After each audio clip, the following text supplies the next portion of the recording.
नमस्कार, मैं हूं जय दुबे और आपका स्वागत है हमारी खास पेशकश अग्नि परीक्षा में।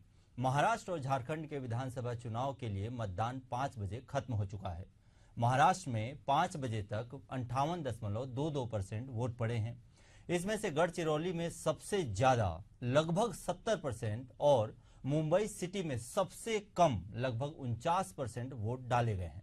राज्य के कांग्रेस नेता श्रीनिवास वीवी ने शिरडी में फर्जी मतदान का आरोप लगाया है। वहीं धुले के एक पोलिंग बूथ पर भाजपा और वंचित बहुजन अघाड़ी ने कार्यकर्ताओं के बीच मारपीट भी हुई है। उधर कैश कांड में भाजपा महासचिव विनोद तावड़े ने कहा कि यह एक साजिश है। राहुल गांधी आरोप लगा रहे हैं तो वे पहले मेरे पास 5 करोड़ रुपए मिलने का सबूत दें। 23 नवंबर को चुनाव परिणाम आएंगे। महाराष्ट्र विधानसभा की 288 सीटें हैं। यहां अभी शिवसेना शिंदे गुट, भाजपा और एनसीपी अजीत गुट के गठबंधन की सरकार है। महाराष्ट्र के मुख्यमंत्री एकनाथ शिंदे हैं। इसके साथ ही महाराष्ट्र के उप मुख्यमंत्री देवेंद्र फडणवीस और अजीत पवार भी हैं। सत्तारूढ़ गठबंधन महायुति और विपक्षी महागठबंधन महाअघाड़ी दोनों ही अपनी जीत के दावे कर रहे हैं। हालांकि इस बात पर बगावत भी बड़े पैमाने पर हुई है और निर्दलीय भी बड़ी संख्या में इस चुनावी मैदान में खड़े हैं। इनमें कई हैवीवेट नेता भी शामिल हैं जिनका अपने चुनाव क्षेत्र में अच्छा खासा राजनीतिक वजन है। कुल मिलाकर मुकाबला एक तरफा तो बिल्कुल भी नहीं है, बल्कि कांटे की टक्कर कही जा सकती है। इसके बावजूद विपक्ष का नेतृत्व कर रही कांग्रेस को विदर्भ से और सत्ता पक्ष से बीजेपी को उत्तर महाराष्ट्र से अच्छा रिस्पांस मिलने की उम्मीद है। इसकी वजह है 2019 के चुनाव परिणाम। पिछले चुनावों के परिणाम बताते हैं कि विदर्भ में कांग्रेस और उत्तर महाराष्ट्र में बीजेपी को अच्छा समर्थन मिला है। महाराष्ट्र में पिछली बार 2019 में विधानसभा चुनाव हुआ था। बीजेपी ने 105 सीटों पर जीत दर्ज की थी। शिवसेना ने 56 सीटें जीती थी। शिवसेना और बीजेपी गठबंधन में चुनाव लड़े थे। 2019 में राज्य की 288 सीटों पर 60.46% मतदान हुआ था। कांग्रेस और एनसीपी ने मिलकर चुनाव लड़ा था। कांग्रेस को 44 सीटों और एनसीपी को 54 सीटों पर जीत मिली थी। बहुजन विकास अघाड़ी ने 3 सीटों पर जीत दर्ज की थी। ऑल इंडिया मजलिस इत्तेहादुल मुस्लिम यानी AIMIM ने 2 सीटों पर जीत दर्ज की थी। सपा ने 2 सीटों पर चुनाव जीता था। 23 निर्दलीय उम्मीदवारों ने चुनाव जीता था, जो कि बड़ी संख्या है। 2019 विधानसभा चुनाव के नतीजे क्षेत्रवार देखें तो महाराष्ट्र के मराठवाड़ा रीजन में 46 सीटें हैं। इनमें से बीजेपी अविभाजित शिवसेना ने पिछले चुनाव में 28 सीटें जीती थी। कांग्रेस और अविभाजित एनसीपी को 8-8 सीटें मिली थी, लेकिन मराठा आंदोलन के कारण महायुति को नुकसान झेलना पड़ा और मराठाओं को वोट महायुति के खिलाफ गए। इससे महाविकास अघाड़ी को फायदा हुआ था। अब समझने वाली बात यह है कि लोकसभा चुनाव में 8 में से 7 सीटें महाविकास अघाड़ी ने जीते थे इसी क्षेत्र से। उत्तर महाराष्ट्र में विधानसभा की 35 सीटें हैं। इनमें से अकेले 20 सीट 2019 में बीजेपी ने जीती थी। अविभाजित शिवसेना ने 6, विभाजित एनसीपी ने 4 और कांग्रेस ने 5 सीटें जीती थी। विदर्भ में विधानसभा की 35 सीटें हैं। कांग्रेस ने 29 सीटें जीती थी। बीजेपी के पास 15 सीट है। अविभाजित शिवसेना ने 12 और अविभाजित एनसीपी ने 5 सीट जीती थी। 2024 के लोकसभा चुनाव में एमवीए ने 10 में से 7 लोकसभा सीटें जीती थी विदर्भ क्षेत्र से। विदर्भ बीजेपी के लिए अहम है क्योंकि आरएसएस का कार्यालय विदर्भ के नागपुर जिले में स्थित है। यहां से नितिन गडकरी और देवेंद्र फडणवीस जैसे बीजेपी के कई बड़े नेता आते हैं। पश्चिम महाराष्ट्र में 70 सीटें हैं। अविभाजित एनसीपी ने 2019 में 19, बीजेपी ने 17, अविभाजित शिवसेना ने 17 और कांग्रेस ने 10 सीटें जीती थी। मुंबई में विधानसभा की 36 सीट है, बड़ा जगह है। यहां शिवसेना का दबदबा रहा है। मुंबई में 28 से 30% मराठी हैं। इसके बाद 19% गुजराती हैं। दूसरे राज्यों से आए लोगों की संख्या तकरीबन 40% है। लोकसभा चुनाव में यहां महायुति को झटका लगा, जो केवल 2 सीटों में सिमट के रह गई, जबकि 6 में से 4 महाविकास अघाड़ी ने जीती थी। कोंकण और मुंबई की कुल विधानसभा सीटों की संख्या 75 है। 2019 के चुनाव में अविभाजित शिवसेना और बीजेपी ने 56 सीटें जीती थी। महाराष्ट्र में एमवीए जीतेगी या महायुति, बात करते हैं उन प्रमुख फैक्टर्स की जिनके दम पर माना जा रहा है कि ये हार जीत तय करेंगे, और यह अग्नि परीक्षा है दोनों ही महायुति और महाअघाड़ी के लिए। दरअसल महाराष्ट्र विधानसभा चुनाव में महायुति और महाविकास अघाड़ी के बीच कांटे की टक्कर भी है। यहां ये गौरतलब है कि पिछले 5 साल में महाराष्ट्र की राजनीति में 3 सरकारें, 3 मुख्यमंत्री और 4 डिप्टी सीएम देखने को मिले हैं, जो अभी तक के महाराष्ट्र के इतिहास में सबसे बड़ी संख्या है। शिवसेना और राष्ट्रवादी कांग्रेस पार्टी में शामिल हुए विभाजन ने राज्य के राजनीतिक समीकरणों को पूरी तरह से बदल के रख दिया है और कई चौंकाने वाले गठबंधन देखने को मिले हैं। महाराष्ट्र में गठबंधन की राजनीति कोई नई बात बिल्कुल भी नहीं है। पिछले 6 विधानसभा चुनाव में किसी भी पार्टी को स्पष्ट बहुमत नहीं मिला है। इस बार बीजेपी मुख्यमंत्री एकनाथ शिंदे के नेतृत्व वाले शिवसेना और अजीत पवार के राष्ट्रवादी कांग्रेस पार्टी की अगुवाई वाली महायुति गठबंधन को उद्धव ठाकरे के नेतृत्व वाली शिवसेना यूबीटी, शरद पवार के एनसीपी और कांग्रेस के एमवीए गुट से टक्कर मिल रही है। दोनों ही गठबंधनों के लिए यह चुनाव सिर्फ सत्ता की लड़ाई नहीं है, बल्कि अस्तित्व और पहचान की भी लड़ाई है। हर गठबंधन को आंतरिक और बाहरी चुनौतियों का सामना करना पड़ रहा है और नतीजे किसी के भी पक्ष में जा सकते हैं। यह एक बड़ा दिलचस्प मुद्दा होगा। यह एक ऐसा चुनाव है जो महाराष्ट्र के राजनीतिक भविष्य को फिर से तय करेगा। आइए जानते हैं कि दोनों गठबंधनों के पक्ष में और विपक्ष में कौन कौन से फैक्टर हैं। फैक्टर को जानने और समझने से पहले हमारे साथ हमारे गेस्ट जुड़े हुए हैं। अब एक बार हम लोग थोड़ी चर्चा करते हैं, बुद्धिजीवियों की राय लेते हैं और फिर हम आगे के फैक्टर पे बात करेंगे और आपको बताएंगे कि कौन से मुख्य फैक्टर हैं जिस पे हमको नजर रखनी चाहिए और या जिसका परिणाम, जिसका नतीजा या जिसका असर हमारे 23 तारीख को होने वाले परिणाम में दिख सकते हैं या एग्जिट पोल में भी देखने को मिल सकता है। हमारे साथ हैं अंसार बेग जी, हमारे साथ हैं डॉक्टर पवन एच डोंगरे जी कांग्रेस से, और हमारे साथ हैं अनिल पांडे जी, और साथ में हैं योगी राज जी जो कि वरिष्ठ पत्रकार हैं और ग्रुप एडिटर एशियन न्यूज और न्यूज प्लस 21 के राजेश लाहौटी जी हैं। आप चारों का हार्दिक अभिनंदन है एशियन न्यूज के इस खास प्रोग्राम अग्नि परीक्षा में। जैसा कि आप चारों हमारे मेहमान जानते हैं कि यह अग्नि परीक्षा है, निश्चित ही महायुति महाअघाड़ी दोनों के लिए, और साथ में जो इतने उलटफेर हुए हैं, जो इतनी जोड़ियां बनी हैं पिछले 5 साल में, 3 सरकारें देखने को मिली हैं, 6 डिप्टी सीएम देखने को मिले हैं, यह अभी तक शायद किसी और राज्य में ऐसा नहीं हुआ है। 2-2, 3-3 बार सरकारें टूटी बनी और एक रात के लिए मुख्यमंत्री का शपथ लिया गया, अचानक से पता चला अगले दिन से वो मुख्यमंत्री नहीं है। सवाल लेते हैं यहाँ पे बीजेपी प्रवक्ता से, अंसार बेग जी से। अंसार बेग जी, आपसे समझना चाहेंगे, इस बार सीधे डायरेक्ट मुद्दे की बात करना चाहूंगा मैं आपसे और पूछता हूं, मुंबई जो कि बहुत महत्वपूर्ण है, शिवसेना का गढ़ रहा है, बीजेपी ने पिछले 2 चुनाव में कोशिश की थी सेंध मारने की, इस बार मुंबई में सबसे कम अभी तक के ताजा आंकड़ों के हिसाब से वोट डाले गए हैं। आप क्या कहना चाहेंगे कि यह वोट क्या भाजपा के लिए खतरनाक साबित हो सकता है, जो कम वोट का पड़ना है? अंसार बेग जी नमस्कार। नमस्कार। वोटिंग क्या है, कभी कभी कम ज्यादा होती है, अलग विषय है। आप ये मान लीजिए कि 23 तारीख को आपको नतीजे बनेंगे, भारतीय जनता पार्टी की सरकार बन रही है गठबंधन की, ये निश्चित है। क्योंकि इतना लोगों के लिए विकास के काम हुए हैं कि कहने की जगह नहीं है। कहीं जगह ऐसी नहीं है कि देखिए जितना भी आप रोड से लेके मकान से लेके योजनाएं जितनी भी नीचे तक पहुंचाई गई है, आम जनता के घर तक पहुंची है। तो आम जनता जो खुश है तो जो है मुख्यमंत्री वही तय करते हैं। सारे के सारे विकास के काम हुए। और जो कांग्रेस की सरकार थी जब 2.5 साल रही तो उन्होंने कहीं भी विकास के सारे काम रोके हुए थे। उनके आने के बाद सारे के सारे प्रोजेक्ट चालू हुए थे, सड़क पे काम दिखाई दे रहा है, तो जनता बहुत खुश है। चलिए, जनता कितनी खुश है ये तो अपने प्रांत की को जनता खुश होती है जी वहाँ बेहतर विकास होता है।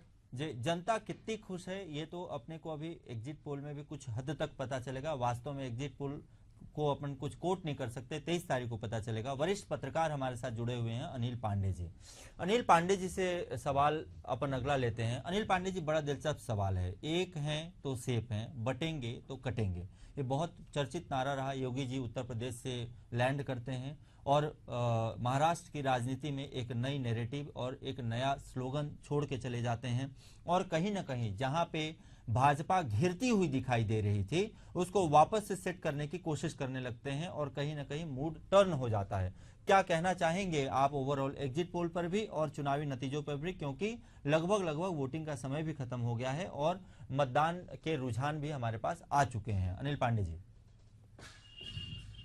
देखिए, मौजूदा चुनाव की जहां तक बात की जाए जी तो सबसे पहले मैं चुनाव पर बात कर लेता हूं। योगी जी पर आएंगे अभी। जी तो मौजूदा चुनाव में जो सबसे बड़ी चीज है वो ये है कि भारतीय जनता पार्टी के साथ हमेशा ये रहा है कि उनके कमिटेड वोटर्स होते हैं। जी मतलब वो न दाएं होते न बाएं होते हैं, जो उनको वोट करता है वो उन्हीं को वोट करता है। और वहां पर एक सबसे बड़ा चेहरा देखा जाता है और वो है नरेंद्र मोदी का। जी तो भारतीय जनता पार्टी के अंदर ये समस्या है ही नहीं कि कौन दाएं हो गया कौन बाएं हो गया। जी देश के इतिहास पे अगर चुनाव पे नजर डालें या सामान्य गतिविधियों पर नजर डालें तो हमने कई बार देखा है कि अन्य पार्टियों के नेता हो, मंत्री हो, कार्यकर्ता हो, वो कई दाएं बाएं हुए हैं, खरीद फरोख्त हुई है, वो यहाँ गए हैं वहां गए हैं। तो ये एक ऐसी चीज है कि भारतीय जनता पार्टी के लिए एक एज फैक्टर यानी एक कहते हैं ना कि झुकाव का काम करता है। जी इस चुनाव के अंदर जितना भारतीय जनता पार्टी को साबित करना है अपना शासक पक्ष, उतना ही एक तरह से जो विरोध पक्ष है, फिर चाहे वो आप मान लीजिए कि उद्धव ठाकरे हो, चाहे आप मान लीजिए कि शरद पवार हो, चाहे आप मान लीजिए कि जो शरद पवार के यहाँ से जो बीजेपी में आए हैं अजीत पवार हो, ये सबके लिए एक टेस्ट है। और टेस्ट इसलिए है क्योंकि हाल ही में अगर आपको याद हो तो देवेंद्र फडणवीस का एक बयान आया था जिसमें उन्होंने कहा था कि जो अजीत पवार जी हैं वो पार्टी में आए तो जरूर हैं, लेकिन जो वोटर टर्नआउट होना चाहिए, जो वोट जो टर्नआउट होना चाहिए, जो कन्वर्ट होना चाहिए, वो कन्वर्ट नहीं हो पाया है। तो भारतीय जनता पार्टी के लिए समस्या ये नहीं है कि उनके जो वोटर्स हैं वो उन्होंने वोट किया है कि नहीं। समस्या ये है कि उद्धव ठाकरे से अलग होकर जो शिंदे गुट बना है तो शिवसेना में जो दो भाग हो गए हैं। अब इसमें है ये कि शिवसेना में एक विचारधारा की जो लड़ाई जो देखी जा रही है या जो दिखाई जा रही है कि बाला साहब के विचार थे, उनकी जो बातें थी, उद्धव उससे अलग हो गए, शिंदे ने उसे कायम रखा है। और वहीं दूसरी तरफ जो देवेंद्र फडणवीस थे या अजीत पवार जो शरद पवार को छोड़कर भारतीय जनता पार्टी में आए हैं, तो एक जो झुकाव का जो फैक्टर है, वो झुकाव के फैक्टर के अंदर जो एक बात है कि कांटे की टक्कर, ये कांटे की टक्कर में विरोध पक्ष को कुछ भी नहीं खोना है। एक बात समझिए आप, तो भी खोना है, वो अगर खोना है तो अजीत पवार को खोना है, शिंदे को खोना पड़ेगा, भारतीय जनता पार्टी को खोना पड़ेगा, क्योंकि उनकी बहुत बड़ी साख दांव पे लगी। नहीं अनिल पांडे जी, ये बात तो सही है कि साख दांव पे तो लगी है, लेकिन अनिल पांडे जी एक और बहुत अहम सवाल है कि क्या आपको नहीं लगता कि भाजपा के लिए अग्नि परीक्षा जिस तरह से तोड़ जोड़ करके वापस से सरकार बनाई गई है, अगर भाजपा किसी भी हिसाब से अपनी जमीन खोती है महाराष्ट्र जैसे बड़े राज्य में, जो कि हम सब जानते हैं कि महाराष्ट्र वित्तीय मामले में भी और हर हिसाब से, चाहे वो बड़े बड़े औद्योगिक घराने हो, चाहे फाइनेंशियल मैटर्स हो, हर हिसाब से महाराष्ट्र भाजपा के लिए बहुत मैटर करता है, बड़ा राज्य भी है। आने वाले समय पे अगले राज्यों में जो चुनाव है उसमें भी महाराष्ट्र के चुनाव का असर देखने को मिल सकता है। तो भाजपा अगर यहाँ पे किसी भी हिसाब से, किसी भी प्रकार से अगर अपनी जमीन खोती है, अगर भाजपा का शासन जाता है, तो क्या लगता है आपको, भाजपा को तैयार की होगी कि साम दाम दंड भेद अपने को जीतना ही है? देखिए, अब यहाँ पे योगी की एंट्री होती है। जी जो बटेंगे और कटेंगे वाला जो फैक्टर था, जी क्योंकि भारतीय जनता पार्टी के लिए, भारतीय जनता पार्टी का जो ग्राउंड कहते हैं ना, जो जमीनी स्तर का कार्य होता है, वो इतना जमीनी स्तर है जी कि आप कल्पना नहीं कर सकते। उनके लिए चुनाव या उनके लिए कोई भी गतिविधि वो है ना, साल 2 साल 3 साल पहले शुरू हो जाता है और उसमें काम करने लगते हैं। तो ये जो बटेंगे और कटेंगे वाला जो फैक्टर अब यहाँ लागू होता है कि भारतीय जनता पार्टी ने ऑलरेडी, उनके पास जो सारी चीजें थी वो तो उन्होंने आजमाई ही, जी लेकिन जब वो मध्य प्रदेश और राजस्थान के अंदर योगी जी द्वारा दिए गए इस स्लोगन को लेकर चले और वहां पर जो उन्हें कामयाबी मिली है, जी समझिए उस तो उन लोगों ने यहाँ दोहराया है। जी और इतिहास हमेशा गवाह रहा है जी कि जब आपको किसी राज्य में चुनाव के अंदर जीत मिलती है जी तो उसका असर होता है, वो आगामी राज्य के चुनाव पर दिखता है, पड़ता है। वोटर्स के अंदर भी ये साइकोलॉजी काम करती है कि जी पार्टी ऑलरेडी बहुत अच्छा कर रही है, बेहतर कर रही है। जी तो मैं यहाँ पे ये मानता हूँ कि भारतीय जनता पार्टी की जमीन यहाँ पे सरकने वाली नहीं है।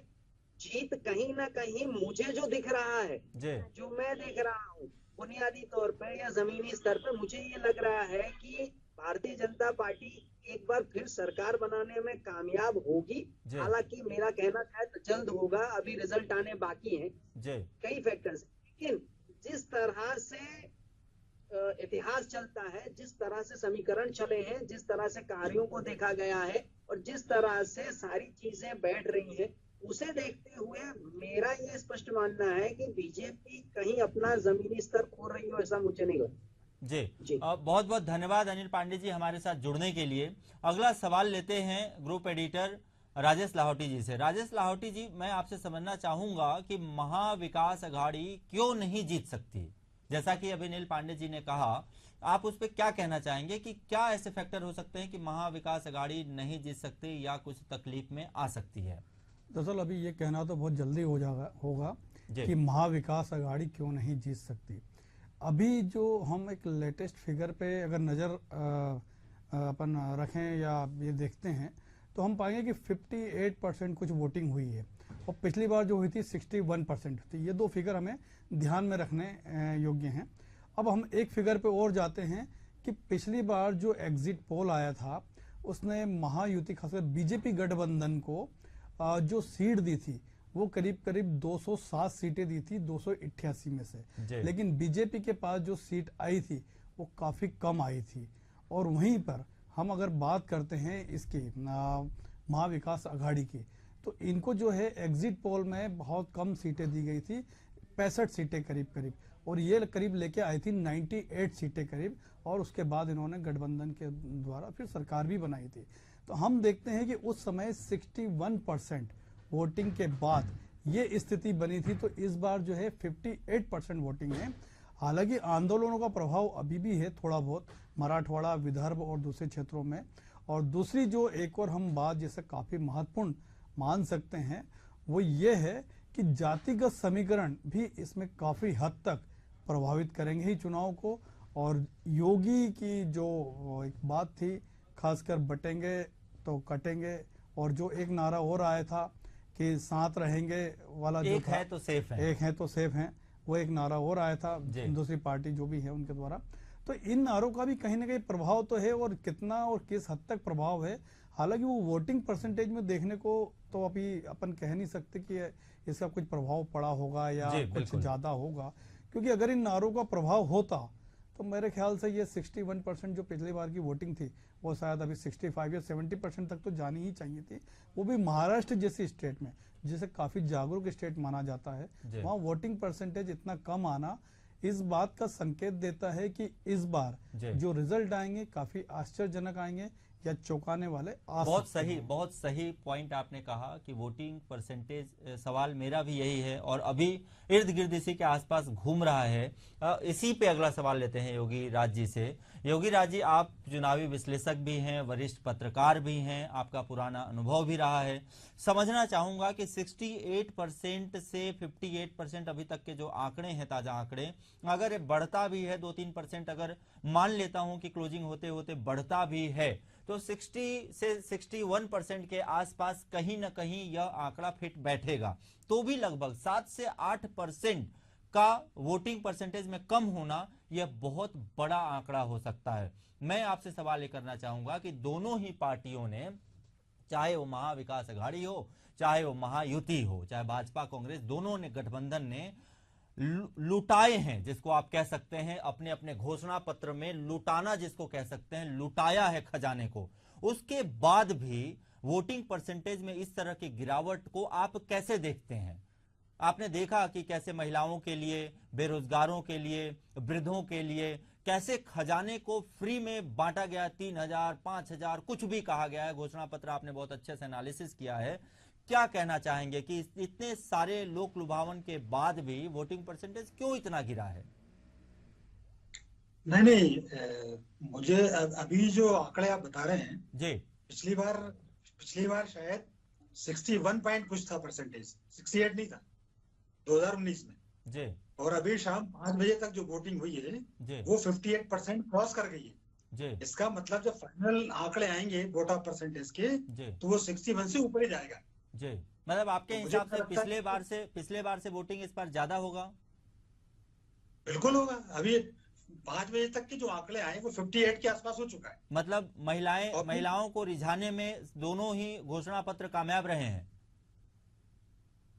बिल्कुल बिल्कुल। जी, मुझे तो ये लग रहा है जैसे मध्य प्रदेश में लाडली बहना योजना गेम चेंजर साबित हुई थी, जी, महाराष्ट्र में भी कुछ कुछ ऐसा देखने को मिल रहा है। अच्छा, दूसरा एक चीज और, जब हम चुनाव की बात करते हैं तो अक्सर हम तुलना करके देखते हैं या तो लोकसभा इलेक्शन से। जी, पिछली बार जो 61% हुआ वोटर परसेंटेज, जी, पिछली बार जो परसेंटेज गिरा जी, वो क्यों गिरा? बिल्कुल, उसकी एक बहुत बड़ी वजह यह रही थी कि चुनाव के पहले जो बीजेपी का जो जिसको बोले कर्मठ कार्यकर्ता बोल रहे हैं, जी, निष्ठावान कार्यकर्ता बोल रहे हैं, वो कार्यकर्ता साइलेंट हो गया था। जी, वो जो कार्यकर्ता जो लोगों को घरों से बाहर निकालने वाला जो कार्यकर्ता था वो साइलेंट था। लोग घरों से वोट देने नहीं निकले। ये वोटर परसेंटेज कम होने की एक बड़ी वजह सामने आई थी। इसको पूर्ति की बीजेपी ने इस बार। और बीजेपी की मैं आपको एक स्ट्रेटेजी जो रही इस बार बीजेपी प्लस संघ की, कि उसने उन छोटे छोटे पॉकेट पर काम किया। और वो छोटे छोटे पॉकेट का जिक्र मैं आपको करूं, आमतौर पर इलेक्शन में हम बड़े वोट बैंक पर ध्यान देते हैं। जैसे आप दलित वोट बैंक 37% है, पिछड़े 40% है, मुस्लिम 20% है, ये बड़े वोट बैंक माने जाते हैं। इस पे ही लोग सारी स्ट्रेटेजी इसी पे बनाते हैं। संघ ने और बीजेपी। मेरी आवाज आ रही है आपको? मेरी आवाज मिल रही है आपको? बिल्कुल आ रही है। हाँ, मैं ये कह रहा हूँ कि ये जो बड़े बड़े जो वोट बैंक है, पूरी पॉलिटिकल पार्टीज की स्ट्रेटेजी जो है इन्हीं वोट बैंक पर रहती है। बीजेपी और संघ ने महाराष्ट्र में एक बहुत बड़ा काम किया है अंदरूनी तौर पर। वो काम ये किया है कि जो छोटे छोटे लोग हैं, जैसे मैं आपको बताऊं, जो दिव्यांग जन है, जो आमतौर पर वोट डालने नहीं जा पाते, जो बुजुर्ग जन है, ये 2.5% होता है कुल। बीजेपी और संघ ने इन लोगों को इस बार टारगेट किया और वहां तक पहुंचे। न केवल बीजेपी बल्कि जो उनके साथ जो लड़ रहे हैं। तो एक बहुत बड़ी स्ट्रेटेजी ये बनी है संघ और बीजेपी की तरफ से। और वो लोगों को 58% जो भी वोट हुआ 5 बजे तक, और ये 7 बजे तक हो सकता है 61-63 के आसपास पहुंच जाए। तो मुझे ये लगता है कि इस कमी को बीजेपी ने पूरा किया। एक बड़ा अपडेट है योगी राज जी, एक बहुत बड़ा अपडेट है। मैं बताना चाहूंगा, पहला एग्जिट पोल आ गया है। हमारे साथ डॉक्टर कांग्रेस के प्रवक्ता डॉक्टर पवन एच डोंगरे जी भी जुड़ चुके हैं, अंसार बेग जी भी हैं। डॉक्टर साहब, आपका स्वागत है। आप दोनों वरिष्ठ पत्रकार भी हमारे साथ हैं। आप और हमारे सभी दर्शकों को बताना चाहूंगा, एग्जिट पोल का एक आंकड़ा अभी हमारे सामने आया है, जिसमें महायुति को 150 से 170 सीट मिलने के आसार लगाए जा रहे हैं। मतलब भाजपा गठबंधन को 150 से 170 सीटें मिलने के आसार लगाए जा रहे हैं बड़ी जीत की तरफ। मतलब 144 सीट लगभग चाहिए बहुमत के लिए, और जीत के आंकड़े के पार आंकड़ा दिखाया जा रहा है अभी के एग्जिट पोल में, तात्कालिक एग्जिट पोल में। और अपने कांग्रेस गठबंधन को कह लीजिए या महाअघाड़ी विकास गठबंधन को कह लीजिए, जो अभी आंकड़े आ रहे हैं उसमें 110 से 130 सीटें मिलने के अनुमान लगाए जा रहे हैं। अदर्स को लगभग 5 सीटें मिलने के अनुमान लगाए जा रहे हैं। एक बड़ा आंकड़ा है अभी तक का अगर देखा जाए तो। यह वापस से, जैसा कि अभी हमारे साथ अनिल पांडे जी जुड़े थे और उन्होंने कहा था कि ऐसा लग रहा है जिस हिसाब से उन्होंने जमीन पर भांप कर आए हैं कि भाजपा के खाते में इस बार का भी चुनाव जाते दिख रहा है और भाजपा अपनी जमीन बचाने में शायद कामयाब हो जाएगी। सवाल लेते हैं डॉक्टर पवन डोंगरे जी से, आगे बढ़ते हैं। कांग्रेस के बड़े प्रवक्ता हैं डोंगरे साहब, आपसे प्रकाश डालना चाहेंगे, समझना चाहेंगे कि आखिर अगर मान लीजिए यह आंकड़ा साबित होता है, सही होता है, तो कहां कांग्रेस की गठबंधन पीछे रह गई, महाअघाड़ी कहां फिसल गई? कांग्रेस की और महाविकास अघाड़ी कहीं भी नहीं फिसली है। पब्लिक ने पूरा साथ दिया है। एग्जिट पोल जो आपके पास में अभी जो आ रहे हैं, 2 दिन में रिजल्ट सामने आ जाएंगे। देखिए, अनुमान और फैक्ट्स इसमें बहुत अंतर होता है। फैक्ट आपके सामने 2 दिन में सामने आ जाएंगे। पब्लिक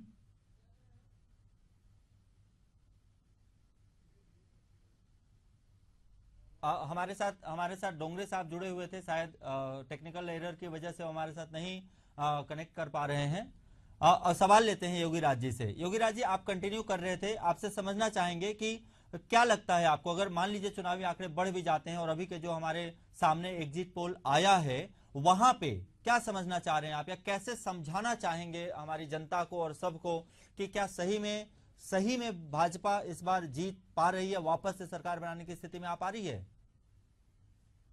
नहीं, मुझे लगता है बिल्कुल आ पा रही है। उसकी एक वजह ये है कि आप देखिए पिछले 4-5 चुनाव महाराष्ट्र के, आप देखिए महाराष्ट्र बहुत सारे दलों का एक सम्मेलन होकर रह गया है। किसी को एक स्पष्ट तौर पर बड़ी पार्टी के रूप में बहुत लंबे समय से नहीं आ पाया। ये मिथक इस चुनाव में मुझे ऐसा लगता है टूटेगा। और उसकी वजह ये है क्योंकि अब महाराष्ट्र में 6 बड़े नेता लड़ रहे हैं, मतलब 6 बड़ी पार्टियां लड़ रही हैं, और इसके अलावा बहुत संख्या में निर्दलीय भी लड़ रहे हैं।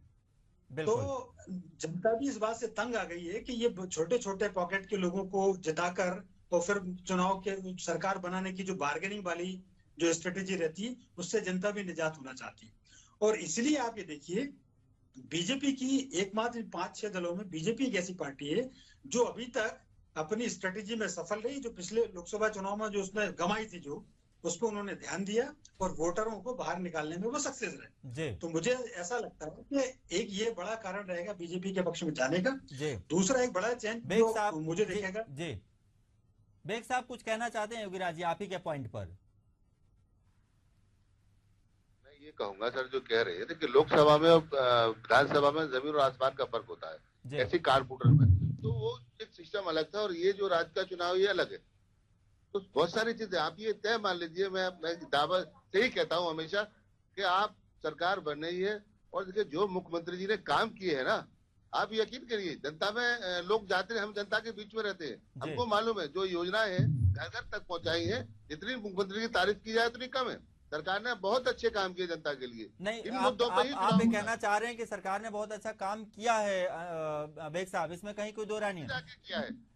लेकिन साथ में आप जहां जहां घेरे, जैसे बेरोजगारी के मामले पे, विकास के मामले पे आप कहते आ रहे थे कि विकास बहुत हुआ है, कांग्रेस ने आपको वहीं पे घेरा कि विकास नहीं हुआ है और लोगों को रोजगार नहीं मिला है, महंगाई दर कंटिन्यू लगातार बढ़ते जा रहा है।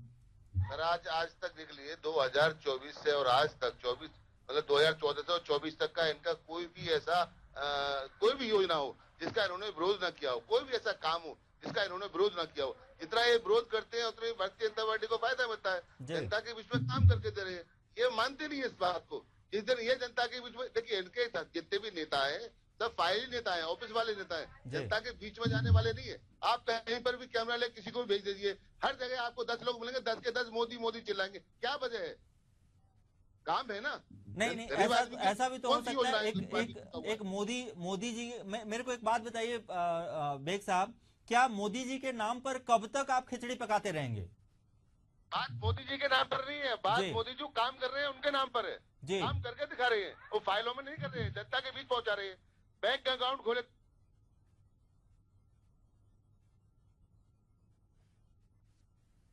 बेग जी कट गए। अंसारी माफ कीजिएगा, डोंगरे जी को जोड़ते हैं लाइन पर। डोंगरे जी से सवाल करते हैं, क्या आप नहीं घेर पाए डोंगरे साहब, आप लोग कांग्रेस पार्टी और महाविकास अघाड़ी, अगर मान लीजिए किसी भी तरह से यह जो अभी आंकड़े आ रहे हैं वह सच साबित होते हैं, तो क्या कहना चाहेंगे कि इतना अच्छा मौका मिला था, इतना अच्छा आप लोगों की जुगलबंदी बनी थी सभी नेताओं की, शरद पवार जी हैं आपके साथ कांग्रेस पार्टी, आप खुद स्वयं इतनी बड़ी पार्टी हैं, साथ में आपके साथ उद्धव ठाकरे जी यूबीटी थी, तो सब कुछ मिला के इतने सारे नाकाम जो आप लोगों ने गिनाया, नाकामी को भी नहीं भुना पाए कहना चाहेंगे? बेग साहब बताएं।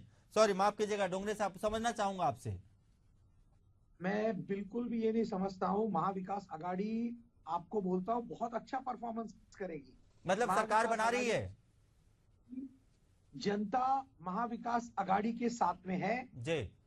और आपको बताना चाहता हूं कि जिस तरीके से बेग साहब बता रहे थे कि कांग्रेस सिर्फ विरोध करता है, मैं बेग साहब बताना चाहता हूं कि बेग साहब आपने जितनी योजना लाई, चाहे आप लाडली बहन की बात कर लीजिए, 3 महीने में वो योजना जीआर के साथ बंद हो गई है। यानी चुनाव के सिर्फ 3 महीने पहले आपने घोषणा दी, आपने लोगों को 3,000 रुपए का हमारी लाडली बहनों को जिस तरीके की बात की, मगर आप ये बोलना भूल गए कि आपने महंगाई कितनी बढ़ाई। लोगों के जेब से आप 1,500 रुपए डालकर 5,000 रुपए निकाल रहे हैं, आप ये बात भूल गए।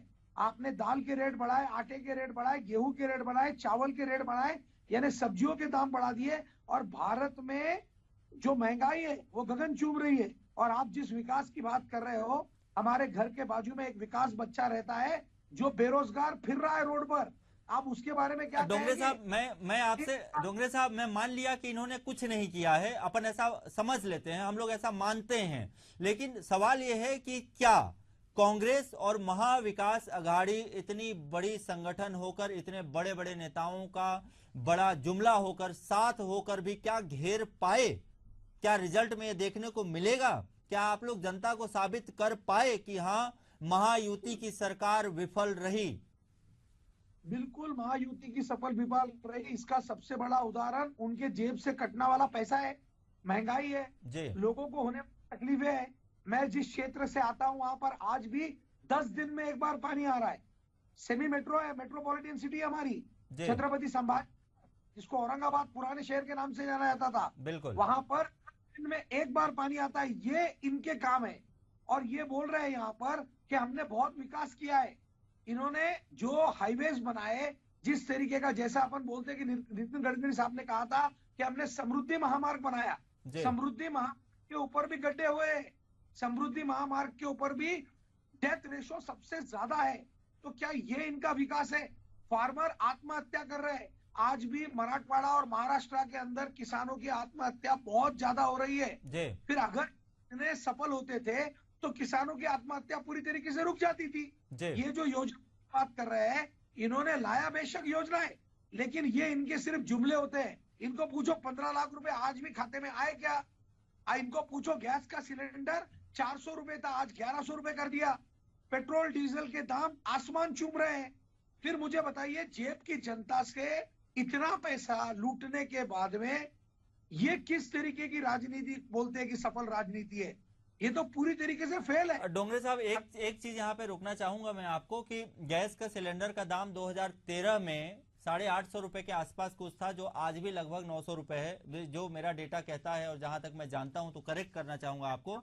हाँ, लेकिन बाकी महंगाई 410 रुपए साहब, आप चेक कीजिए मेरे पास में, आप गूगल कीजिए, 400 रुपीज पर सिलेंडर था जब कांग्रेस का गवर्नमेंट था।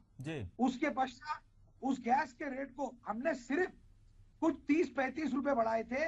उस समय स्मृति ईरानी जी रास्ते में उतर गई थी, गैस के सिलेंडर पर वो बैठ गई थी और उन्होंने कहा त्राइमाम। अब हम आपको बता रहे हैं, जब वही गैस का सिलेंडर आज 1100 और 1200 रुपए की रेट चूम रहा है, तो क्या अब उनको त्राइमाम नहीं हो रहा है? उस समय उन्होंने एक संदेश दिया था, उस समय उन्होंने कहा था कि प्रधानमंत्री जी ने अपने हाथ, मैं हमारे हाथ की चूड़ियां भेज रही हूं, और ये उनको मनमोहन सिंह जी को मैं गिफ्ट करना चाहती हूँ। मैं आज आपके चैनल के माध्यम से उसी हमारी बहन स्मृति ईरानी जी से सवाल करना चाहता हूँ। आज सरकार आपकी थी, गैस के दाम 1100 रुपए हो गए थे, तो क्या आज भी आपके हाथ में की चूड़ी उतार के आप प्रधानमंत्री को भेंट करेंगे? क्योंकि गैस के दाम 1200 रुपए हो गए। ये हमारी पूरी जनता का प्रश्न है। उनसे कहाँ है वो जो त्राइमाम कर रहे थे? वो कहाँ है? जनता सब जान चुकी है। नहीं डोंगरे साहब, मैं ये कह रहा हूं, मेरी बात समझने की कोशिश कीजिए कि मैं मान लिया आपकी बात को, आप जनता तक ये बात पहुंचा पाए या नहीं पहुंचा पाए? हमने पहुंचाया। देखिए, जनता खुद जानती है ना, हर महीने को जनता सिलेंडर भर रही है ना भैया। जनता जो है अपने जेब से पैसा कट रहा है। जनता बोल रही कांग्रेस के टाइम पे 60 रुपए का पेट्रोल आता था, डीजल आता था, आज वो देखिए किस रेट पे गया। इलेक्शन के इन्होंने रेट कम करवाए थोड़े से, आज 89-90 पर डीजल लेकर गए। और आप बीच में का दौर अगर देखेंगे तो 101 रुपए तक के डीजल पेट्रोल लेकर गए थे। यानी जनता 34 रुपए से भी ज्यादा ये सिर्फ टैक्स के अंदर कटौती कर रहे हैं। हर चीज के अंदर तो किस तरीके से उनका शोषण हो रहा है। आप देखिए महंगाई गगन चूम रही है। अब एक महंगाई के मुद्दे पे अंसार बेग साहब आपसे समझना चाहूंगा कि क्या महंगाई के मुद्दे पे सरकार को, चलती हुई सरकार को घेरने में सफल रह पाई है कांग्रेस, और लगता है आपको कि आप महंगाई के मुद्दे पे अपनी सरकार खो देंगे?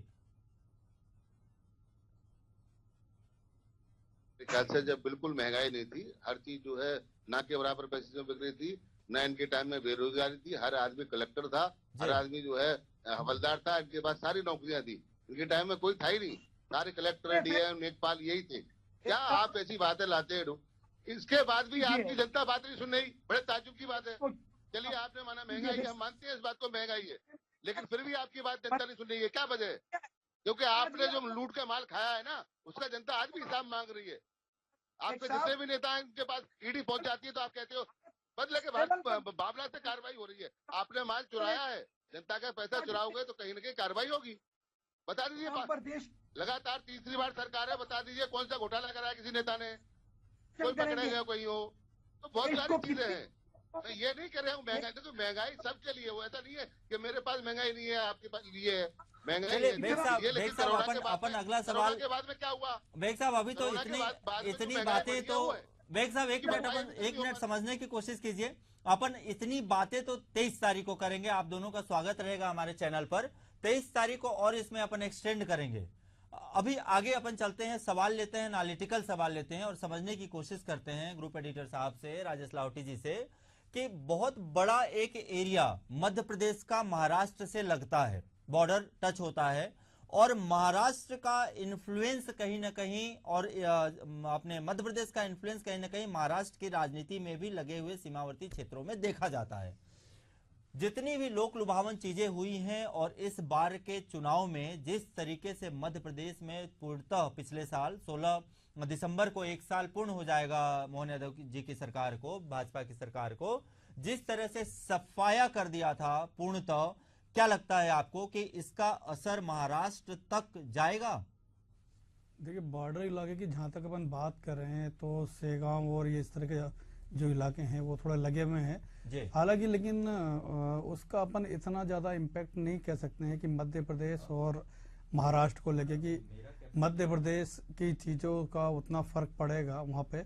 लेकिन खासकर अभी जैसे योगी जी ने एक बात बताई, बड़ी अच्छी बात थी वो, कि लाडली बहिना योजना का जो फायदा मध्य प्रदेश को मिला था इन वक्त पे, जबकि बीजेपी उस समय काफ़ी फंसी हुई थी चुनाव में, लेकिन उस योजना के फायदे से जिस तरह से बीजेपी ने कमबैक किया, वही स्थिति काफ़ी हद तक शायद महाराष्ट्र में हो सकती है और बीजेपी को, उसके अलायंस को इस मामले में काफ़ी फ़ायदा मिल सकता है।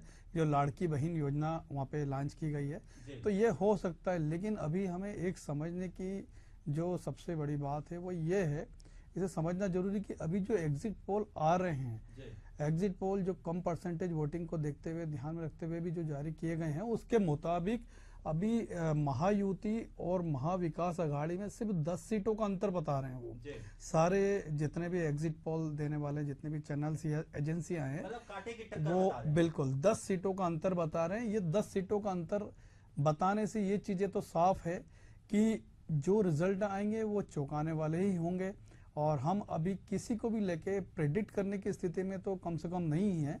जो अभी सामने फिगर्स आ रहे हैं उसके मुताबिक। रुकते हैं एक ब्रेक के लिए।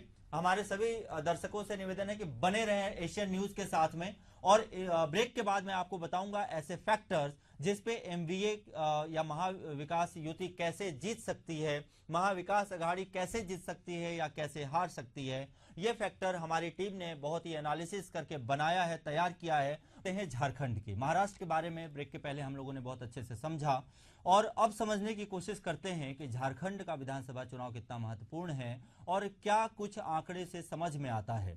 झारखंड विधानसभा चुनाव के लिए हुए मतदान की अभी तक में जो हमको समझ में आया है या जो दिखाई दे रहा है उसमें यह समझ में आ रहा है कि नतीजे तो 23 नवंबर को आएंगे।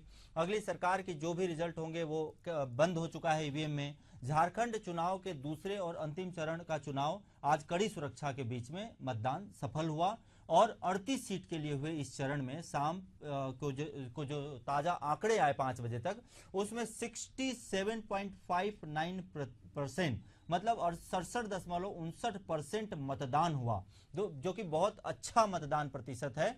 दूसरे चरण में मुख्यमंत्री और झारखंड मुक्ति मोर्चा नेता हेमंत सोरेन, उनकी पत्नी कल्पना सोरेन और भाजपा के अमर कुमार बावरी सहित कुल 528 उम्मीदवार अपनी राजनीतिक किस्मत आजमा रहे हैं।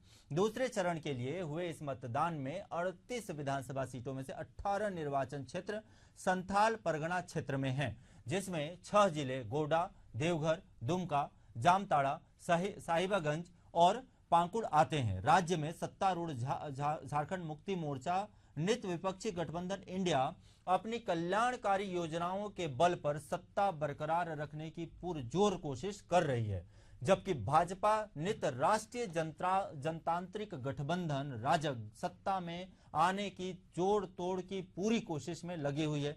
राज्य में पहले चरण का मतदान 13 नवंबर को हुआ था और मतगणना 23 नवंबर को होगी। इससे पहले राज्य में 2019 में विधानसभा चुनाव हुए थे, जिसमें झारखंड मुक्ति मोर्चा, कांग्रेस और राजद गठबंधन ने 47 सीटें जीतकर स्पष्ट बहुमत के साथ सरकार बनाया था। राज बनने के बाद 19 साल में सोरेन परिवार ने 5वीं बार सत्ता हासिल की थी, जबकि हेमंत सोरेन ने दूसरी बार सीएम पद को संभाला था।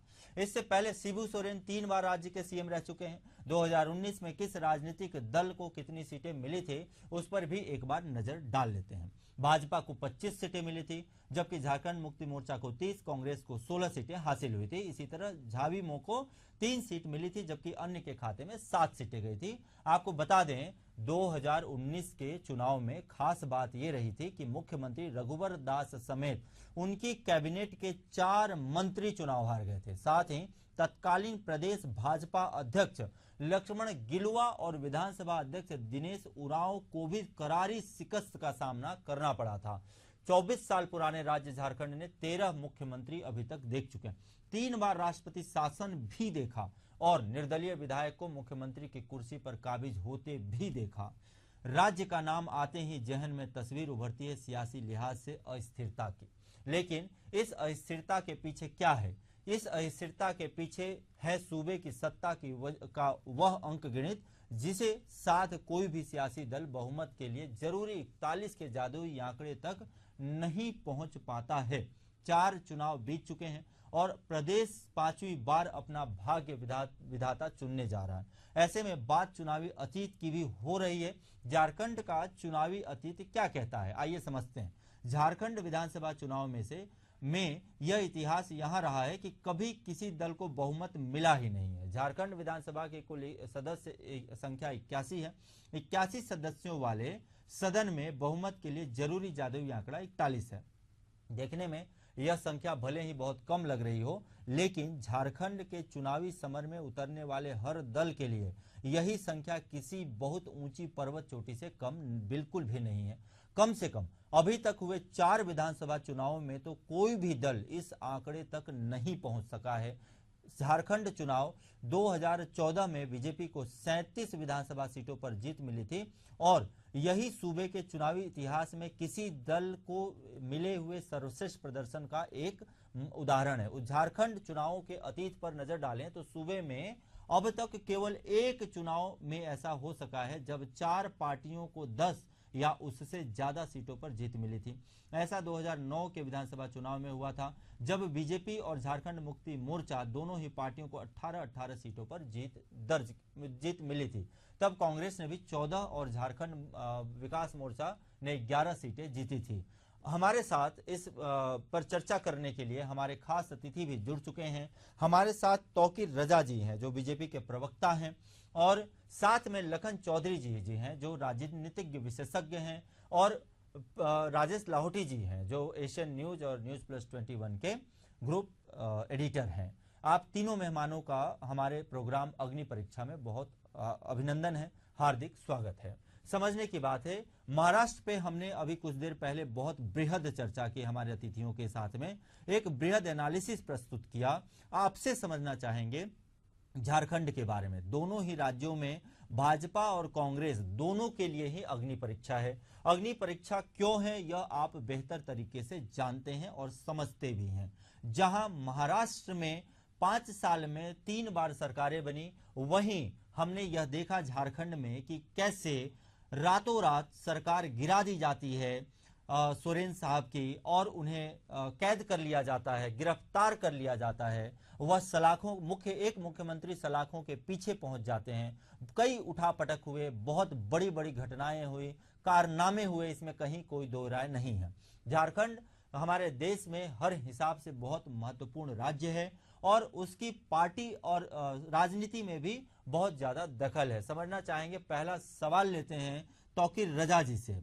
तौकीर रजा जी भाजपा के बड़े प्रवक्ता हैं, एक जाने माने नाम है और राजनीति में बहुत अच्छी इनकी हमेशा से पकड़ रही है। झारखंड में अभी हाल में हुए चुनावों में तौकीर रजा जी गए भी थे और इन्होंने बहुत जमीनी स्तर पे समझा है कि आखिर झारखंड की आबो हवा क्या कहती है। तौकीर रजा जी, आपसे समझना चाहेंगे, आप लोगों ने साम दाम दंड भेद हर चीज अपना लिया है, उसके बाद भी अभी सरकार जो है वो सोरेन साहब की है, जिसमें आप सरकार नहीं बना पाए, तोड़ने जोड़ने की सारी कोशिशें की। अब क्या लगता है कि इस बार आप झारखंड में सरकार बना पा रहे हैं?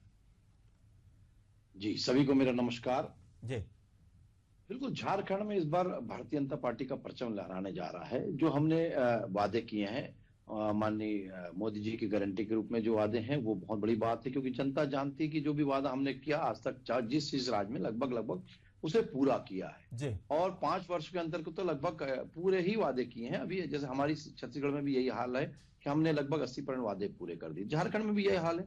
झारखंड में अगर आप बात करें तो गो दीदी योजना जो है वो बहुत पसंद की जा रही है, जिसके अंतर्गत जो है हमारी मातृ शक्तियों को जो है 2,000 प्रति माह दिया जाएगा, प्लस साल में 25,000 का उनको गिफ्ट भी दिया जाएगा। ये भी एक योजना उनको बढ़ाने के लिए दी जाए, क्योंकि देखिए झारखंड एक ऐसा प्रदेश है जहां पर आदिवासियों की बहुलता है और इसके कारण से वो प्रदेश जो है वो बिल्कुल एक अलग ही तरीके से जाना जाता है। और आदिवासी भाइयों के बारे में आप भी जानते हैं कि कितने सरल और सहज रहते हैं। और इसके पहले आपने हेमंत सोरेन की सरकार को भी देखा और लोगों ने तो यकीन ही नहीं करा था कि इतना बड़ा घोटाला वो करेंगे कि और घोटाला करते नजर आएंगे। तो वो जो है जानते हैं कि ईडी ने इसलिए गिरफ्तार भी किया और जनता ने इसलिए अब उनको नकारने का मन बना भी लिया, क्योंकि मैंने कई जगह गया, आम पब्लिक बन के भी गया, तो उसमें देखा कि जनता बिल्कुल अब अपने मन को बना चुकी है कि हम इस बार बदल के रहेंगे। और बदलने का मन जब बनाए हैं तो आपको भी लगता है कि वहां पर मुख्य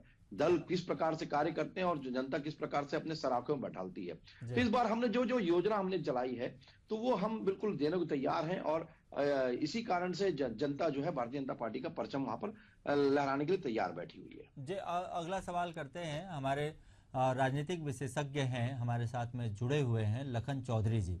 लखन चौधरी जी, झारखंड के चुनाव को आप किस तरीके से देखते हैं? जो जोड़ तोड़ की राजनीति, हेमंत सोरेन को जैसे सरकार गिराने के लिए गिरफ्तार कर लिया गया, फिर हेमंत सोरेन ने अपनी तखत किसी को सौंपी और फिर वो भाजपा में वापस जाके टूट के जुड़ जाते हैं। भाजपा ने जो भी उनको लोक लुभावन ऑफर दिए होंगे, क्या समझते हैं, कैसे देखते हैं कि क्या भाजपा यहाँ पे इस बार वापस से जमीन पर अपनी पैर जमा पाएगी या पुनः क्षेत्रीय दल का ही दबदबा बना रहेगा? देखिए, कहना बहुत कठिन है, बहुत मुश्किल है और मुझे लगता है कि इतनी ज्यादा जानकारियों के साथ आपने जो है बातें बता दी हैं और सब कुछ साफ कर दिया है कि किस तरह से वहां पर नए राज्य बनने के बाद से लेके आज तक जो स्थितियां रही हैं, किस तरह से जो है राजनीतिक अस्थिरता जिसको कहते हैं कि अस्थिरता की स्थिति रही है और तमाम चीजों को लेकर आपने विस्तार के साथ जो बातें बताई हैं उसके आधार पर तो देखिए अभी फिलहाल जो है कुछ कहा नहीं जा सकता और 23 तारीख को ये पता चलेगा कि आखिर वहां की जनता जो है किसको जो है झारखंड की कुर्सी सौंपती है। लेकिन जिस तरह से परिस्थितियां बनी थी कि हेमंत सोरेन को जो है जेल में डाल देना, फिर उसके बाद जो है चंपाई सोरेन उन्हीं की पार्टी से तोड़कर उसको सीएम बना देना और फिर बाद में चंपाई सोरेन को भाजपा में ले आना, तो तमाम चीजें जो है अभी तो भाजपा ये कह रहे हैं कि भाजपाई और भाजपा के लोग की उनके पक्ष में है पूरा, लेकिन ये देखना होगा कि किस तरह से जो है वहाँ की मतदाता भाजपा के ऊपर कितना विश्वास करती है। देखिए भाजपा 2-3 मुद्दों को लेकर चुनाव लड़ रही है। एक तो भ्रष्टाचार और जो है घोटाला, ये सबसे बड़ा मुद्दा भाजपा का रहा है। चाहे वो झारखंड हो या दीगर दूसरे जितने भी गैर भाजपा शासित राज्य हैं, वहाँ पर भ्रष्टाचार और घोटाले का ईडी के माध्यम से जिस तरह से लोगों को गिरफ्तारी और जेल में डालना हो, छत्तीसगढ़ में भी आप देख रहे हैं, तो ये एक बड़ा मुद्दा लेकर जो है जनता के बीच में भाजपा गई है। और जनता और खास करके जो है वहाँ की आदिवासी जो जनता है वो कितना इसको हाथों हाथ लेती है और कितना इसको स्वीकारती है, ये जो है सोचने वाली बात है। और इस पर जो है देखना पड़ेगा कि जनता किस तरह से इस मुद्दे को लेकर जो है वोटिंग करी है या परसेप्शन बनाने में भाजपा कितना जो है सफल रही है। लगभग हमारे पास अगला सवाल लेने से पहले मैं अपने सभी दर्शकों को और आप सभी अपने अतिथियों को बताना चाहूंगा कि लगभग सारे जितने भी सर्वे एजेंसियां हैं सबका एग्जिट पोल का आंकड़ा आ चुका है। अब आगे अपन एग्जिट पोल पर चर्चा करते हैं। पहले मैं आपको विस्तार से बता दूं एग्जिट पोल के बारे में कि जो एग्जिट पोल अभी हमारे सामने आया है, पहले मैं आपको झारखंड के फिगर्स बताता हूं, आंकड़े बताता हूं। न्यूज 18 मैट्रिक्स का जो हमारे पास आंकड़ा आया है उसके हिसाब से महायुति मतलब भाजपा गठबंधन जो है वो 150 से 170 सीटें ला रही हैं महाराष्ट्र में। वहीं पर महाअघाड़ी गठबंधन जो कांग्रेस की गठबंधन बनी हुई है उसमें उम्मीद की जा रही है 110 से 130 सीटें और अन्य के खाते में 8 से 10 सीटें हुए जाते दिखाई दे रही है। यह आंकड़ा है न्यूज 18 मैट्रिक्स का। आगे बढ़ते हैं पी मार्क का आंकड़ा आया है हमारे पास में 137 से 157, रेंज बहुत ज्यादा है इनका। 137 से 157 सीटें महायुति को बीजेपी गठबंधन को मिलती हुई दिख रही है। वहीं पे कांग्रेस गठबंधन को 126 से 140, बड़ा अंतर है। इनका जो रेंज है वो बहुत ज्यादा है, 20-20, 25-25 सीट का रेंज है और अन्य को 2 से 8 सीटें बता रहे हैं। चाणक्य स्ट्रेटेजी की बात करते हैं, उनका आंकड़ा जो हमारे पास आया है 152 से 160 सीट महायुति को भाजपा गठबंधन को मतलब मिलता हुआ दिखाई दे रहा है और 130 से 138 सीटें मिलती हुई दिखाई दे रही हैं। अभी तक के जो आंकड़े आए हैं उसके हिसाब से जो एग्जिट पोल हमारे सामने हैं कांग्रेस गठबंधन को 6 से 8 सीटें अन्य के खाते में दिखाई दे रही हैं। पीपल्स प्लस को लगभग अभी तक 175 से 195, इन्होंने भाजपा की सरकार बना दी है। अगर हम लेके चलें तो 175 से 195 सीटें दे रहे हैं ये भाजपा गठबंधन को, महायुति को, और 85 से 112 सीटें दे रहे हैं महाअघाड़ी को और अन्य के खाते में 7 से 12 सीटें जा रही हैं। अगली बात करते हैं इलेक्टोरल एज की। 118 सीट दे रहे हैं बीजेपी गठबंधन को, महायुति को, और 150 सीट दे रहे हैं ये महाअघाड़ी को और इनको लगता है कि महाअघाड़ी की सरकार बन जाएगी और 7 से 20 सीटें लगभग अन्य के खाते में जा रही है। पोल डायरी का भी एग्जिट पोल हमारे सामने है। पोल डायरी का एग्जिट पोल कहता है 122 से 186 सीटें, 122 से 186 सीटें बहुत बड़ा आंकड़ा है, यह जा रहा है महायुति को और 69 से 121 सीटें जा रही हैं अपने महाविकास अघाड़ी को और 12 से 29 सीटें जा रही हैं अन्य में। ओवरऑल में अगर हम देखें तो जो सबका सम आता है और सभी आंकड़ों का जो एवरेज आ रहा है उसके हिसाब से भाजपा की सरकार बनती दिखाई दे रही है अपने महाराष्ट्र में और महाराष्ट्र की जमीन बचाने में कहीं ना कहीं कामयाब रह जाएगी भाजपा महायुति।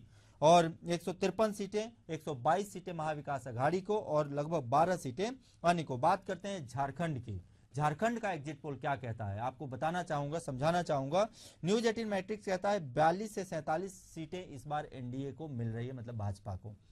बड़ा आंकड़ा है, मतलब अगर ऐसा हुआ तो ये पहली बार ऐसा होगा जब भाजपा की सरकार बहुमत के साथ बनेगी और अगर ऐसा होता है तो भाजपा कहीं ना कहीं बहुत मजबूत स्थिति में आती हुई झारखंड में भी दिखाई देगी। 25 से 30 सीटें इंडिया गठबंधन को मिलती हुई दिखाई दे रही हैं और 1 से 4 सीटें अन्य का। पीपुल प्लस कहता है 44 से 53 सीटें, यहां पे भी एनडीए को बहुमत मिल चुका है अगर हम लोग माने तो, और कांग्रेस यानी इंडिया हेमंत सोरेन की सरकार जा चुकी है। 25 से 37 सीटें, 5 से 9 सीटें अन्य के खाते में जा रही। जेवीसी के हिसाब से 40 से 44 सीटें, इनके हिसाब से भी लगभग भाजपा की सरकार बन गई है, ऐसा अपन एग्जिट पोल के आधार पर कह रहे हैं। चाणक्य स्ट्रेटेजी 45 से 50 सीटें बता रहा है एनडीए। मतलब लगभग सारे ही आंकड़ों में झारखंड में भी भाजपा की सरकार, एनडीए गठबंधन को सीट मिल चुकी है, बहुमत जादुई आंकड़े पार कर चुके हैं। और इंडिया की सरकार, जो कि अभी हेमंत सोरेन सरकार चला रहे हैं गठजोड़ के साथ में, वह अपनी जमीन खो चुके हैं। नतीजा क्या होगा, किसकी सरकार बनती है, किसकी बिगड़ती है, कौन सियासत की इस चाल में बाजी मारता है, यह तो 23 तारीख को ही पता चलेगा। सवाल लेते हैं राजेश लाहौटी जी से, आपके क्या विचार हैं, क्या आप कहना चाहेंगे इस दोनों ही एग्जिट पोल पर, चाहे वो महाराष्ट्र का हो और साथ में झारखंड पे ही विस्तार से बताएंगे प्लीज। महाराष्ट्र के बारे में तो जैसे हम बात कर रहे थे पहले भी जी कि जब जितनी भी सर्वे एजेंसियां उन्होंने जो अभी अपने एग्जिट पोल जारी की हैं, ज़्यादा अंतर नहीं है, 10-20 सीटों का अंतर है दोनों दलों को जिस तरीके से लिया जा रहा है, मतलब दोनों ही गठबंधन को जिस तरीके से लिया जा रहा है। मतलब जो बात हुई थी वो कांटे की टक्कर वाली, तो करीब करीब वही स्थिति आ रही है। झारखंड की अगर हम बात करते हैं, सर्वे एजेंसी ने जो अपने एग्जिट पोल जारी किए हैं उसके मुताबिक देखा जाए तो बहुत ही क्लोज फाइट है, क्योंकि मात्र 81 सीटें हैं और 41 सीटों पे ही बहुमत खत्म हो जाएगा। मतलब 41 सीटें जिस पार्टी को, जिस गठबंधन को मिलेगा वो बहुमत हासिल कर चुकी होगी। हम अगर यहाँ देखें तो जो बीजेपी गठबंधन है वो करीब 40 से 44 या 45 या 50 तक जा रही है, और वहीं जो है अपना कांग्रेस और झारखंड मुक्ति मोर्चा की अगर हम बात करें, इस गठबंधन की बात करें, तो ये भी 5 से 6 सीटें पीछे हैं करीब करीब, इनको जो प्रेडिक्ट की गई है सीटें उसके हिसाब से। तो काफी क्लोज फाइट है, और जिस तरीके से चुनाव लड़ा गया है, जो भी कारण अपन ने अभी डिस्कस किए हैं, अगर उन कारणों पे ध्यान दिया जाए और वोटिंग की बात अगर की जाए तो उस हिसाब से तो झारखंड मुक्ति मोर्चा और कांग्रेस गठबंधन करीब करीब एग्जिट पोल में साफ हो जाना चाहिए था। लेकिन यहाँ जो इनको सीटें मिली काफी अच्छी मिली है। इसका मतलब यह है कि रिजल्ट वाले दिन कुछ भी हो सकता है। मतलब आप ये कहना चाह रहे हैं कि दोनों जगह अग्नि परीक्षा बरकरार है, बिल्कुल, कहीं भी एक तरफा सफाया नहीं है। बीजेपी प्रवक्ता तौकीर अली जी के पास चलते हैं, तौकीर रजा जी के पास में। रजा साहब, समझना चाहेंगे आपसे, आप बताएंगे आपके, हमारे हिसाब से एग्जिट पोल के हिसाब से कहना चाहूंगा, जो आंकड़े सामने आ रहे हैं उस हिसाब से दोनों ही जगह पर, महाराष्ट्र राज्य में भी और झारखंड राज्य में भी आप अपनी सरकार बनाने जा रहे हैं। क्या कहना चाहेंगे कि क्या सही में बाजी जीत गए हैं आप? बात को कि अभी जो हम कार्य करके आ रहे हैं वहां पर जनता चाहती है। इसके पहले मैंने उड़ीसा में भी कार्य किया था, वहां भी हमने बता दिया था कि हम वहां पर विधानसभा भी जीत रहे हैं और लोकसभा भी जीत रहे हैं, लोकसभा के समय में। तो ये ऐसा है कि आदमी जब अपनी पब्लिक बनकर आप जनता के बीच में जाएंगे, सर्वे क्या कहता है, यही तो कहता है कि आम जनता के बीच में आम आदमी बन के आप जाइए तो बिल्कुल आपको सही रिपोर्ट देंगे। कोई लीडर बन के जाएंगे तो वो रिपोर्ट सही नहीं देंगे। तो ये ऐसा है कि जो हमने देखिए सबसे बड़ी बात कि हेमंत सोरेन जी की जो है जो घोटाला जो मामला किया है, तो उनसे जनता नाराज बैठी है।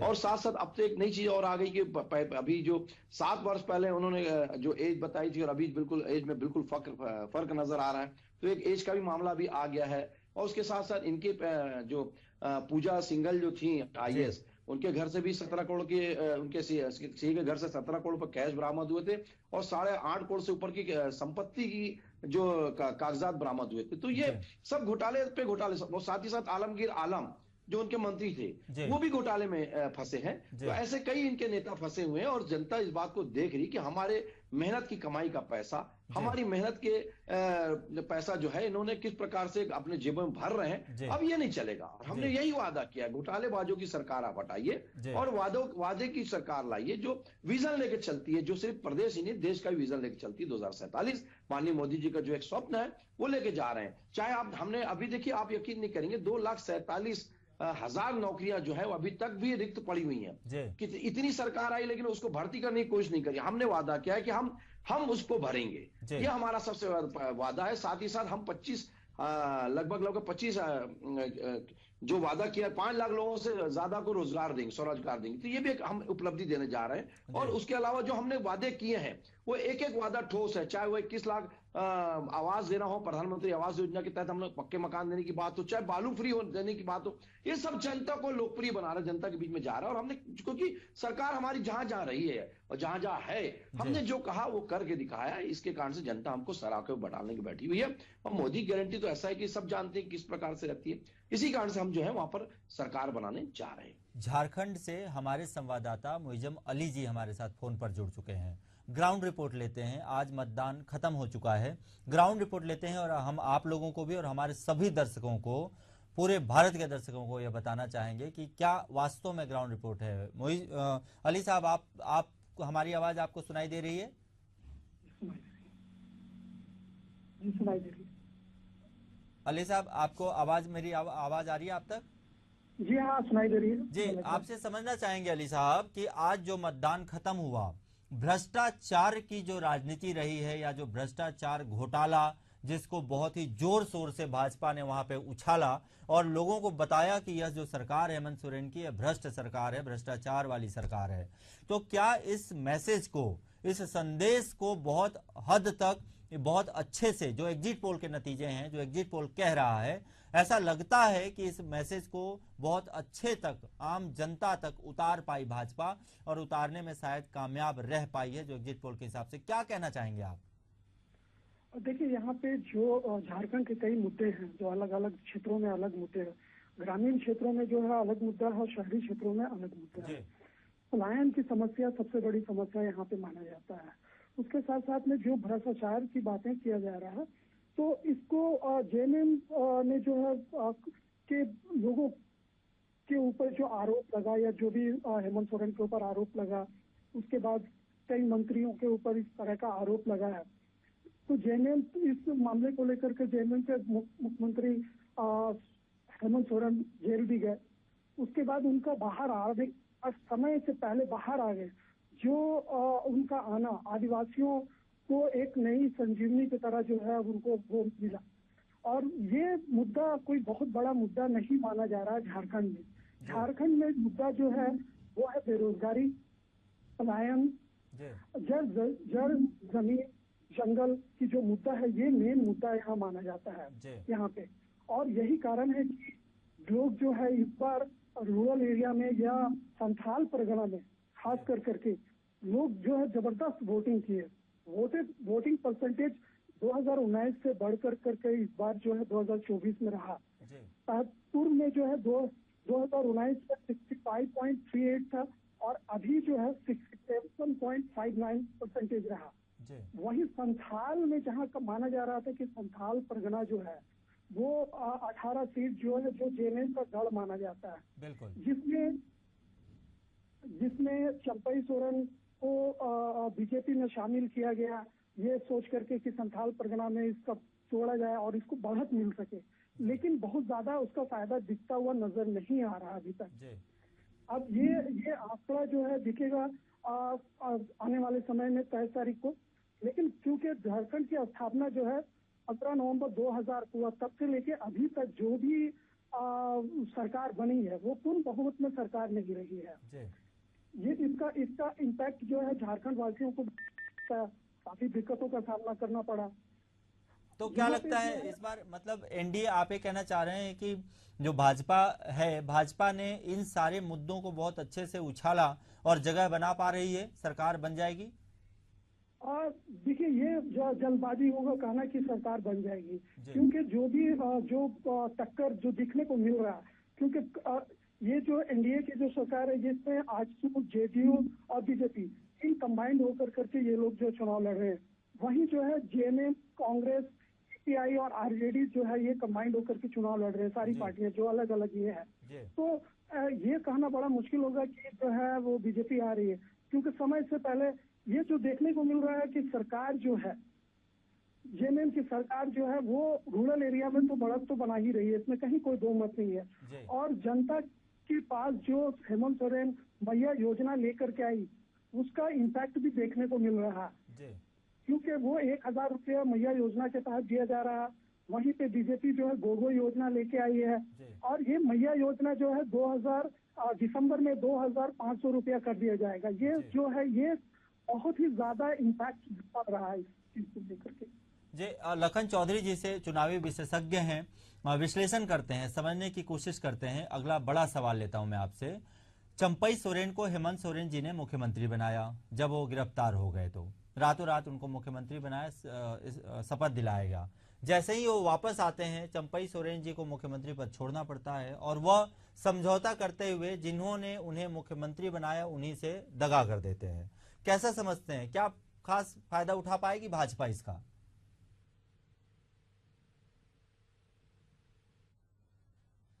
लखन चौधरी जी सुन पा रहे हैं आप मेरे को? तब तक अगला सवाल लेते हैं अपन। हम लोग कोशिश करते हैं राजेश लाहौटी जी से समझने की। राजेश लाहौटी जी, सवाल अगला बड़ा सवाल है आपके साथ में। पलायन की स्थिति जो है या बेरोजगारी की जो स्थिति है, इसको अपन इतर रखते हैं और बात करते हैं 22 जनवरी को, जो पिछले साल 22 जनवरी को अभी रामलला का दर्शन चालू हुआ, मूर्ति की स्थापना हुई, अयोध्या में पुनः वापस से राम राज्य स्थापित किया गया।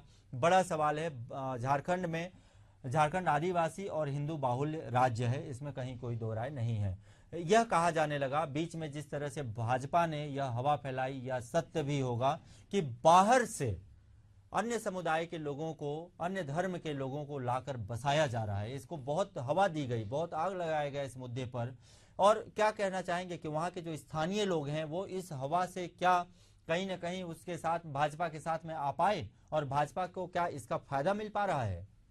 राजेश लाहौटी जी, मुझे लगता है वहाँ के जो बेसिक मुद्दे हैं, जैसा कि अभी संवाददाता अली ने भी बताया है, वही मुद्दे ज़्यादा प्रभावी होंगे। ये सारी चीज़ें तो ठीक है जो समय समय पे प्रभावित करती है, या जितना वेग होता है उतनी सब चीज़ें आती है पब्लिक तक, लेकिन बेरोजगारी वाला जो एक मुद्दा बताया है और जो 2-3 कारण उन्होंने और बताए हैं वो ज़्यादा इम्पोर्टेंट है वहाँ के लिए। और जो उसके बाद फिर घपले घोटाले हुए, उनसे भी जनता काफ़ी हद तक प्रभावित हुई है। तो अब देखना तो यही है कि लोकल मुद्दे और जो हाल फिलहाल जो स्थिति बनी थी वहाँ पे करप्शन को लेके, वही ज़्यादा प्रभावी साबित होगी वहाँ पर। तौकीर रजा जी, बड़ा सवाल आपसे करना चाहूंगा कि भाजपा जो है, समझिएगा बात को और बहुत ही साफ तौर पे जवाब दीजिएगा। तौकीर रजा जी, भाजपा हर समय हर राज्य में जोड़ तोड़ की राजनीति क्यों करती है? क्या मजा आता है भाजपा को? जहां जाती है वहां सबको बिखरा देती है, तोड़ देती है। आप देखिए महाराष्ट्र में यही हुआ, चलती हुई सरकार उद्धव ठाकरे की रातों रात एकनाथ शिंदे को छीन लिए। वैसे ही देखिए आप झारखंड में चंपई सोरेन जी को तुरंत अपने साथ ले लिए, जो हेमंत सोरेन जी ने जिनको पर विश्वास करके जेल के अंदर गए और उनको मुख्यमंत्री बनाया। इतनी जोड़ तोड़ की राजनीति करते क्यों हैं? आपको क्या आपके अपने स्वयं के ऊपर विश्वास नहीं है? देखिए साहब, मैं एक शेर से आपकी शुरुआत एक और करना चाहूंगा, शेर से बताना चाहूंगा कि पत्थर उबालती रही तमाम रात एक माँ जी, पत्थर उबालती रही तमाम रात एक माँ, और बच्चे फरेब खाकर चटाई पर सो गए। ये स्थिति हेमंत सोरेन ने बना के रखी, और इसी कारण से जनता को वो बड़ी बड़ी योजनाओं का, बड़े बड़े बरगलाने का झुंझुना बताते रहे। लेकिन क्या हुआ, उन्होंने जनता को लूटा, खसोटा, और झारखंड को लूटकर भाई 3000 करोड़ तो एक बात है, अभी कई सारे घोटाले उनके उजागर होना बाकी हैं। तो आप अंदाज लगाइए कि जिसके जनता की गाढ़ी कमाई का पैसा कैसे लूट लिया, और जनता इसी उम्मीद में रही कि हमको रोजगार मिलेगा, हम पलायन नहीं कर सकते, हमको यही सब चीजें मिलेंगी, लेकिन उन्होंने कुछ नहीं किया। इसी कारण से जनता ने अब मन बना लिया है कि हमने जो मोदी की गारंटी के रूप में जो हमारी पार्टी ने वादा किया है, वो वादा कितना अच्छा पूरा होगा, एक बार आजमा के देखते हैं। और बिल्कुल इस बार जनता ने मन बना लिया, और आपको बता दें, ये बात मैं मान गया, सवाल का जवाब अभी भी नहीं मिला। सवाल मेरा बहुत स्पष्ट है, जोड़ तोड़ की राजनीति इतनी ज्यादा भाजपा क्यों करती है जिस भी राज्य में अपना सरकार बनाना हो? मेरा सवाल बड़ा स्पष्ट है। मैं मान गया कि आप बेरोजगारी पर, महंगाई पर, पलायन पर, जितने भी आपके मुद्दे हैं आपने जनता के बीच में ले गए। मेरा सवाल आपसे व्यक्तिगत तौर पर है, या आप ऐसा समझिए विश्लेषण तौर पर है, जोड़ तोड़ की इतनी ज्यादा राजनीति करती क्यों है भाजपा?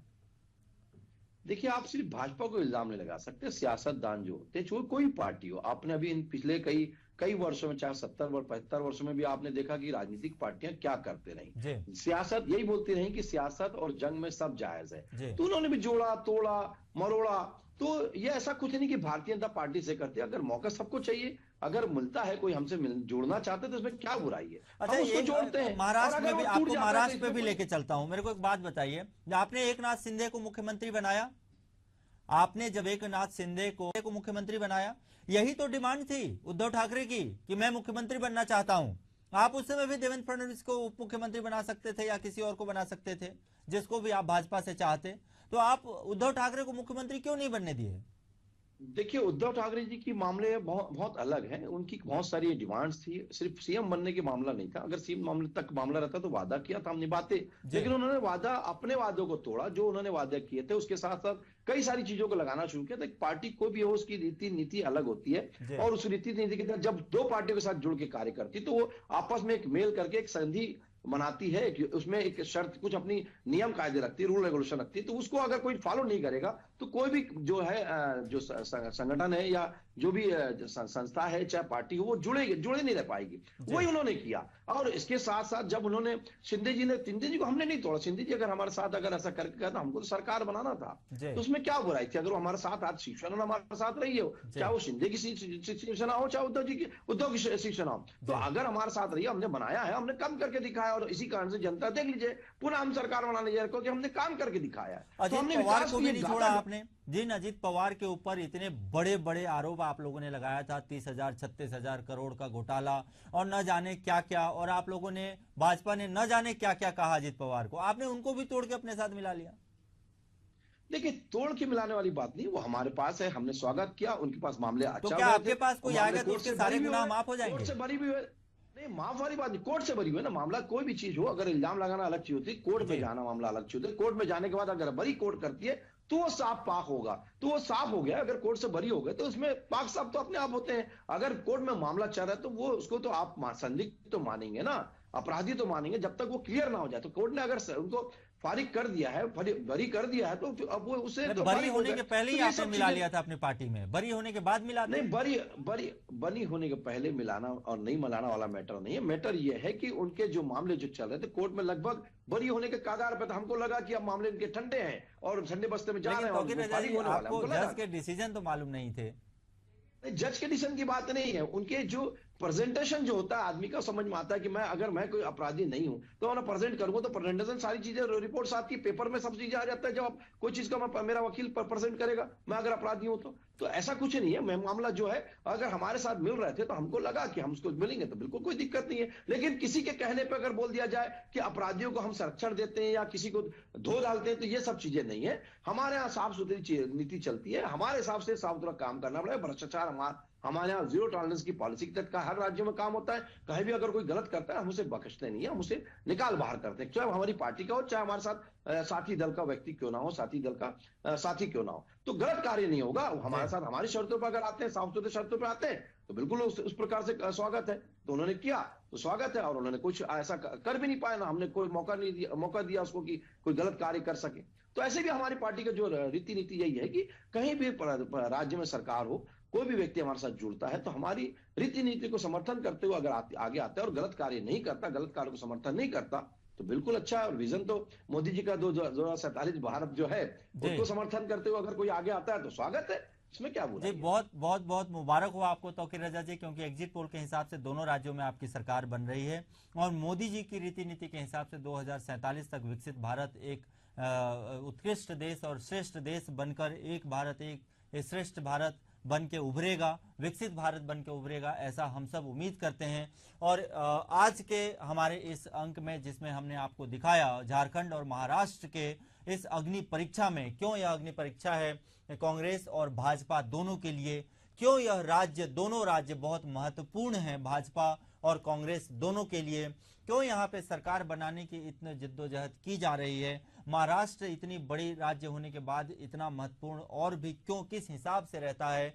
और हमने आपको पुराने आंकड़ों के साथ में बहुत एक सटीक विश्लेषण बताने की कोशिश की कि आखिर क्या कहता है राजनीतिक समीकरण, आखिर क्या कहता है राजनीतिक विश्लेषण। हमारे साथ अलग अलग तरह से अलग अलग बुद्धिजीवी लोग जुड़े। हमारी इस अग्नि परीक्षा में हमारे बुद्धिजीवियों ने आपको बताया कि आखिर ग्राउंड रिपोर्ट क्या कहता है, आखिर किस हिसाब से चुनावी आंकड़े, मतदान के जो आंकड़े हैं वो क्या बताते हैं, क्या संदेश देते हैं। और एग्जिट पोल तो यह सिर्फ एक अनुमान है, वास्तव में पता चलेगा 23 तारीख को सुबह 8 बजे से जब मतगणना स्टार्ट होगा, और तब समझ में आएगा कि किसकी सरकार बन रही है, किसकी सरकार नहीं बन रही है। अमूमन दोपहर 2 से 3 बजे के आसपास में लगभग साफ हो जाता है कि कहां कौन सरकार बना रहा है।